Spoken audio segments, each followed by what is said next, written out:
সমুদ্রের ওপর দিয়ে গাড়ি চালিয়ে মানুষ এক দ্বীপ থেকে আরেক দ্বীপে যাচ্ছে।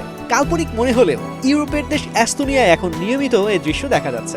এবারের শীতে উত্তর ইউরোপে তাপমাত্রা এতটাই কমে গেছে যে সেখানে হ্রদ, নদী, এমনকি সমুদ্রের পানি পর্যন্ত জমে শক্ত বরফে পরিণত হয়েছে। ফলে এখন এস্তোনিয়ার নাগরিকেরা জমে বরফ হয়ে যাওয়া সমুদ্রের ওপর দিয়ে প্রায় 20 কিলোমিটার দীর্ঘ পথ ধরে গাড়ি চালিয়ে দেশটির দুই প্রধান দ্বীপের মধ্যে যাতায়াত করতে পারছেন। পশ্চিম এস্তোনিয়ায় বাল্টিক সাগর ও রিগা উপসাগরের মাঝামাঝি অবস্থিত সারেমা ও হিউমা দ্বীপকে সংযুক্ত করা এই রাস্তার নাম দেওয়া হয়েছে আইস রোড।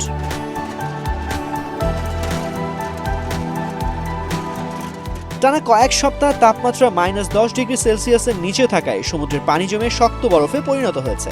ফলে ফেরি চলাচল ব্যাহত হচ্ছিল। প্রায় 9000 মানুষের বসবাস হিউমা দ্বীপে প্রয়োজনীয় কাজের জন্য তাদের সারেমা হয়ে মূল ভূখণ্ডে যেতে হয়। তাই প্রয়োজন থেকেই এই আইস রোড চালুর সিদ্ধান্ত। নিরাপত্তার জন্য প্রতি 100 মিটার পরপর বরফের পুরুত্ব মাপা হয়েছে। চলাচলের জন্য ন্যূনতম 20 সেন্টিমিটার পুরু বরফ নিশ্চিত করা হয়েছে। এ পথে সর্বোচ্চ 2.5 টন ওজনের গাড়ি চলতে পারে। নির্ধারিত গতিসীমা ঘন্টায় 20 কিলোমিটারের নিচে অথবা 40 থেকে 70 কিলোমিটারের মধ্যে। এর বাইরে গতি হলে কম্পনে বরফ ক্ষতিগ্রস্ত হওয়ার আশঙ্কা থাকে। স্থানীয় প্রশাসন বলছে, প্রয়োজনের পাশাপাশি এটি তাদের দীর্ঘদিনের সংস্কৃতিরও একটি অবিচ্ছিন্ন অংশ।